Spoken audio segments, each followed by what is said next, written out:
My parents drained $82,000 from my platinum travel card for my sister's dream trip to Bali, laughing, calling it my punishment. I whispered, "Hope you enjoyed it. You'll regret this." They returned to find everything gone, even the locks. Curious? They called me in panic. I laughed and sent them a 5-word text. "My name is Clara, and if you met me on the street, you'd probably think I had it all together. A good job, sharp clothes, a nice apartment, or at least, that's what it looked like before everything fell apart." What most people don't see is what happens behind the closed doors of my family's house, and how I went from being the successful one to feeling like a prisoner in my own life. I'm 30 years old, and I live in Seattle. I work as a marketing manager for a rising tech firm. It's demanding, but I've always liked the challenge. I used to live on my own, enjoying my independence, quiet evenings with wine and books, late-night projects when inspiration struck. But all of that changed a year ago. My dad's business went under, completely out of the blue. He didn't just lose income. He lost everything. The debt hit fast, and the house I grew up in almost went into foreclosure. That's when I stepped in. I moved back into my childhood home, thinking it would just be for a while. I couldn't imagine leaving my parents to drown, especially with my younger sister Lena still living there. I started sending them money, $7, $500 every month. Rent, groceries, bills, gas, repairs, you name it, I covered it. My parents, Tom and Rachel, didn't ask for much at first. But as time passed, the expectation became normal. They stopped looking for other options. And Lena? She didn't lift a finger. She's 28, just 2 years younger than me. Most people think she's sweet, graceful, always smiling. She used to want to be an influencer, and she still posts every day like it's a full-time job, but the truth is she doesn't work. Not even part-time. "I'm job hunting," she'd say, lounging on the couch with her phone, scrolling endlessly. One evening, I came home exhausted. I just pulled a 12-hour day at the office, and the first thing I heard when I walked through the door was Lena complaining. "We're out of almond milk again," she groaned. "Can we do something about the groceries? I want to make my smoothie bowls." I tried to stay calm. "I transferred the usual money this week, remember? Maybe we need to adjust the budget." That's when my mom chimed in. "Clara, you really should be giving more. Prices have gone up. It's not like you're struggling." I froze. "I'm giving over $7,000 a month, Mom. I don't know anyone else doing that." Lena rolled her eyes. "That barely covers everything. Maybe if you spent less on yourself." I couldn't believe what I was hearing. I hadn't shopped for myself in months. I hadn't gone out. I'd canceled a vacation I'd been planning for over a year, all to keep the family afloat. But it wasn't just about the money. It was the way my sacrifices were invisible to them. Later that night, I checked our shared online banking account. Something told me to look. And I saw it. Withdrawals labeled cash every other week. Hundreds of dollars disappearing regularly. When I confronted my mom the next morning, she hesitated. Then, without looking at me, she said, "Sometimes I give Lena a little extra. She needs something for herself." I couldn't believe it. "You're giving her my money as pocket change? She doesn't even work." "She helps around the house," my mom insisted. "She's trying." "She's not trying," I snapped. "She's manipulating you." That argument ended with silence. The kind of silence that's heavier than shouting. I started to feel trapped. Like I was paying to be disrespected in my own home. I suggested we move to Austin, where Nana Rosa, my grandmother, runs a successful bakery. She'd offered before room, food, and work for anyone willing to put in the effort. But my mom shut it down immediately. "You know how she is. Always strict, always judging." "She just works hard," I said. "And expects the same. Maybe we need that." My dad, who rarely picked sides, surprised me by siding with her. "We're not running to Rosa every time things get hard. We're not beggars." The conversation ended there. Then something strange happened. One weekend, Lena was gone. I figured she went to hang out with friends or maybe on one of her fake interviews. But she didn't come back the next day. Or the next. I asked Mom about it, and she casually said, "Oh, she's in San Diego. She won a trip." A trip? I repeated. How? She entered some contest online. She's lucky that way, Mom smiled. But something didn't feel right. And that gut feeling turned into dread when I got a call at work. My credit card company flagged my account. In 5 days, $18,000 had been spent. I barely used that card, only for emergencies. My hands trembled as I checked the transactions. Restaurants, spas, designer stores, Uber rides. All in San Diego. I knew it instantly. It was Lena. I called her. She answered like nothing was wrong. Hey sis. Thought you'd call earlier. Don't worry, I'll bring you a souvenir. You've been using my card? I said, barely containing my anger. Relax. It was going to expire anyway. I thought I'd give it one last ride. One last, Lena, that's theft. Oh, come on. We're family. Don't be so uptight. She laughed. She actually laughed. I hung up on her. That night, I canceled the card. And the next morning, all hell broke loose. Mom stormed into the kitchen. Why would you do that? Lena's stranded out there now. She can't eat, can't shop, nothing. I didn't give her permission, I said. She stole from me. She was thinking of you. She wanted to bring you something nice. Dad nodded. She meant well. You're just being heartless. I stared at them, stunned. My own parents were defending her, but they didn't know what was coming next. That was the moment I decided. Enough was enough. They thought I was just the wallet. They didn't know what I'd really been preparing behind the scenes. They'd find out soon. Very soon. After that phone call, something inside me cracked wide open. I wasn't just angry, I was done. I realized I had spent so long trying to keep my family afloat that I hadn't noticed they were dragging me under. That night, I stayed up until almost 3 a.m., staring at my laptop screen, running numbers, making calls, and piecing together what I needed to do next. What they didn't know was that the house we all lived in, yes, the one they kept calling Dad's house, was legally in my name. A few years back, when my dad's business was struggling and the property taxes weren't getting paid, I offered to help. But not without conditions. I made him sign over the deed. At the time, he was so desperate that he agreed without question. I had kept that quiet. They thought I was just covering bills, but the truth was I owned everything they were standing on. So I used that.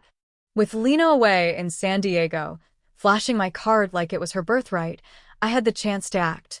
My parents were distracted, still trying to figure out how to send her money. I made calls to a real estate agent I'd met years ago at a networking event. She'd always said, "Let me know if you ever want to sell. That land's worth a lot more than people think." Now was the time. I didn't tell anyone. I just quietly moved forward.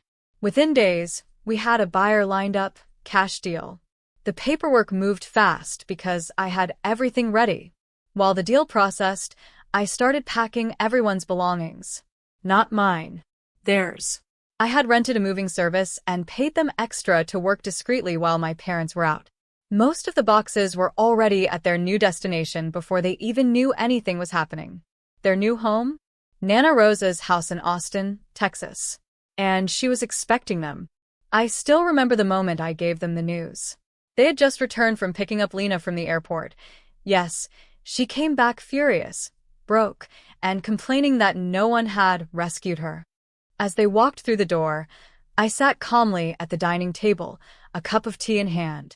"Clara," Dad said, "we need to talk about what you did to the credit card." Lena was left humiliated. "I know," I said. "That's why I fixed it." They looked at each other. "What do you mean?" "I mean I handled everything," I replied, setting my mug down. "I've sold the house.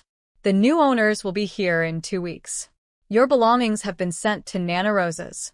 She'll be picking you up next weekend." The silence was immediate, like the air had been sucked out of the room. Then Mom's voice shot through the tension. "You what?" Lena was frozen. "You're joking." "No joke," I said. "I sold the house. You're all moving in with Nana. She's thrilled." "This house belongs to your father," Mom screamed. "You can't just—" "It doesn't," I interrupted. "You remember the tax trouble? The foreclosure notice? The day I paid everything off to save this place. I pulled the signed deed from my bag and dropped it on the table. That's when it became mine. You both signed it over. I just waited for the right time. Dad looked like he'd been slapped. You tricked us. No, I said coldly. I saved you. You just never noticed. That was the first time I saw fear in Lena's eyes. Maybe it was the realization that this wasn't one of her social media dramas that would blow over with a few tears. Maybe it was the truth sinking in that she was about to face consequences. She tried to argue. You can't just dump us there. What about our life here? My friends? My network? Your network? I laughed. The one you used to rack up $18,000 on my card? You'll be fine. You're not the only one with friends. Mom clutched her purse like I'd just robbed her. We don't have savings anymore. How are we supposed to live? That's the best part, I said. You'll work. Just like I do. Nana's already lined up jobs for you at her bakery. Real work. Starting at 5 a.m. every day. You can't be serious, Lena cried. I am. And one more thing, I added, pulling out a different credit card. The one you used in San Diego? It wasn't mine. It was one I found in your drawer, your old starter credit card from when you worked that summer job and quit after 2 weeks. Her face went pale. No. You didn't. I did. I activated it. So, congratulations, Lena. All the debt you ran up? It's in your name now.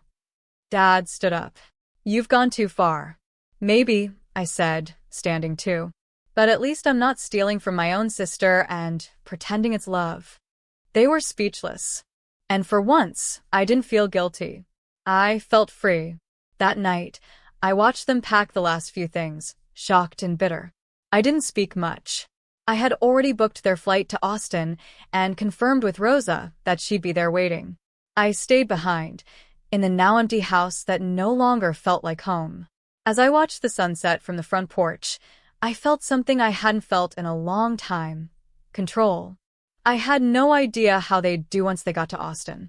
But I knew one thing. They'd finally face reality. Not because I wished them harm, but because they needed it. Because I needed it.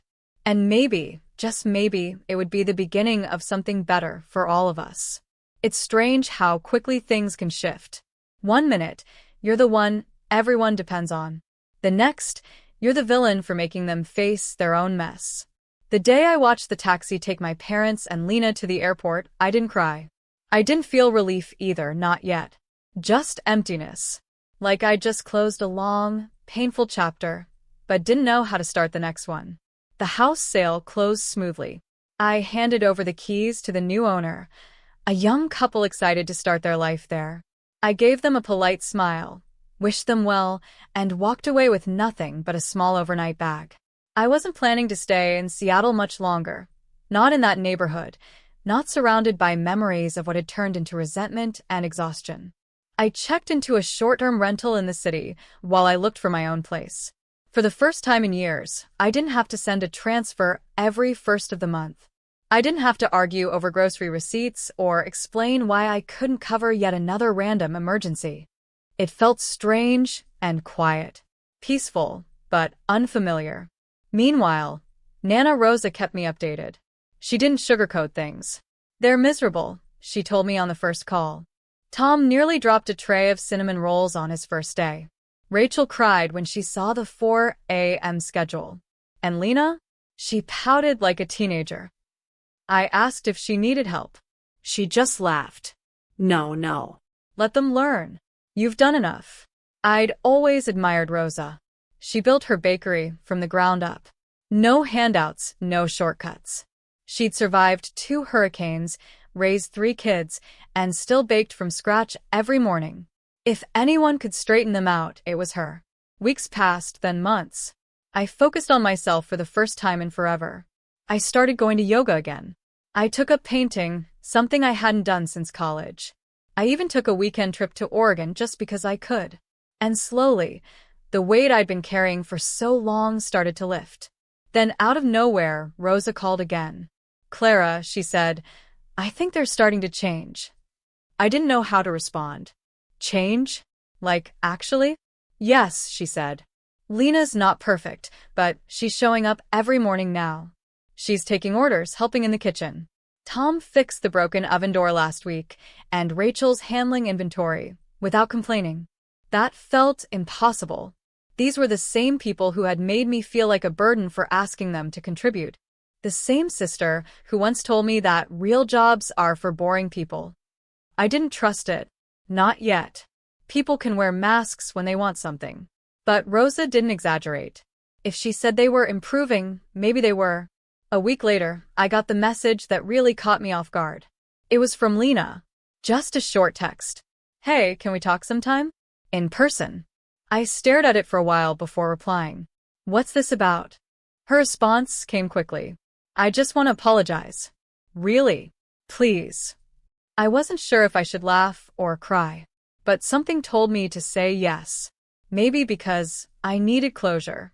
Maybe because I wanted to see if this person who once drained my account and blamed me for it had truly changed. We agreed to meet at a small cafe near my new apartment. I arrived early, as usual. My hands were cold, even though it was warm outside. I hadn't seen her face to face since the day I revealed the house sale. Part of me still expected her to walk in wearing designer sunglasses and acting like nothing happened. But she didn't. She walked in quietly, no makeup, simple clothes, and a nervous smile. She looked like a person, not a performance. Hi, she said softly. Hi. She sat down, clasped her hands together, and looked at me with a kind of guilt I never thought I'd see in her eyes. I wanted to say I'm sorry, she said. Not just for the card. For everything. I didn't say anything. I just listened. I used to think I was the one having a hard time, she continued. I didn't see what you were carrying. I don't know. I thought if you were doing okay financially, that meant you were fine. But working at Nana's showed me something. Waking up at 4 every day, sweating in that kitchen, getting yelled at by customers, it made me realize how lazy I was. How spoiled. Her voice cracked a little. She wiped her eyes and handed me an envelope. This is for you. It's not a lot, but it's money I earned myself. Every dollar. I opened it and saw a modest stack of bills. Maybe a few hundred. But to me, it felt heavier than all the thousands I'd sent them in the past. I'm going to keep working, she said. Pay you back everything I owe. Even if it takes years. I sat in silence for a long moment, staring at her. For the first time in forever, I believed her. You've changed, I said quietly. I'm trying to, she whispered. I know it won't undo the past, but I want to fix what I broke. And that's when I realized, maybe this was never about revenge. Maybe it was about giving them the chance to face who they really were. The chance I never had the courage to force until now. I didn't hug her. I didn't cry. I just said, thank you, Lena. And I meant it. After that day at the cafe, something inside me shifted. I walked home not with relief exactly, but with a strange calm. I didn't know if I'd ever forget the things that happened, but I could feel the weight of resentment starting to loosen its grip. I held that envelope in my hand the whole way back, not because of the money, it wasn't about that anymore, but because of what it represented. Effort. Accountability. Growth. Weeks passed. I kept my distance, but Lena would send short updates every now and then. Photos of her frosting cupcakes at Nana's bakery, little texts like, did 5 a.m. prep again today. No burns this time. I didn't always respond, but I read every one. They weren't dramatic or begging for praise. Just small, honest check-ins. And that honesty, more than anything, felt new. Eventually, Nana called me again. You should visit, she said. It's different now. They're not the same people who left Seattle.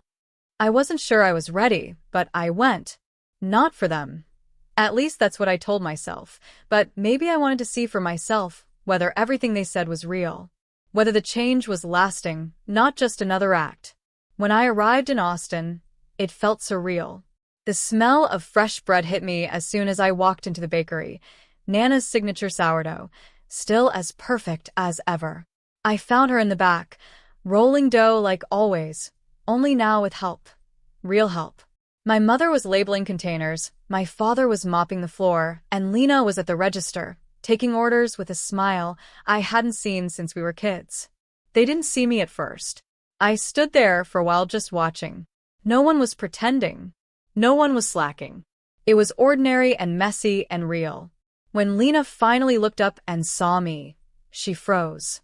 Then, quietly, she said, "She's here," and wiped her hands nervously. Nana walked over and pulled me into a hug. "Told you it was time." We had dinner that night, all of us around a table in Nana's warm kitchen. It wasn't perfect. The conversation was a little awkward at first. My mom apologized without crying or making excuses. My dad said he regretted letting things fall apart the way they had. Lena didn't say much, just looked down, fidgeting with her fork. But the honesty in the room was something I had never felt from them before. It wasn't some dramatic reunion or movie moment. Just real people trying to take responsibility for the damage they'd caused. And for me, that was enough. Before I left Austin, Nana pulled me aside. She looked at me with that no-nonsense gaze she always had and said, "Clara, you've always been strong. But don't forget your kindness. That's what makes you different." I nodded, holding back tears. "Thanks, Nana." She smiled. "And for the record, you did the right thing. Some lessons can't be taught with comfort. You gave them the lesson they needed." Back in Seattle, I returned to my life. My new apartment was small but full of light. I had started leading a new project at work, and for the first time in years, I was excited about the future, not just surviving it. I had space, clarity, and most importantly, peace. Every now and then, I'd get calls from Nana with updates on how things were going. Lena was now managing the front of the bakery. My parents had started helping with weekend deliveries and even learned to bake on their own. The debt Lena had racked up? She'd paid off almost half by then, working long hours and refusing to take shortcuts. And me? I didn't rush forgiveness. But slowly, I let the walls down. I let in their efforts, not their promises. Because now they were showing me who they could be, not just telling me. Sometimes, I still think back to those years when I felt like a ghost in my own family. All that sacrifice, all that silence. I wonder if it had to be that hard. But then again, maybe it did. Maybe I had to hit my limit before I could reclaim my voice. This whole journey started with betrayal and ended with growth. Not just theirs, mine too. Because I stopped trying to fix them. I stopped letting guilt dictate my life. And by doing that, I gave myself a new beginning. One I had earned. So, no, I don't regret it.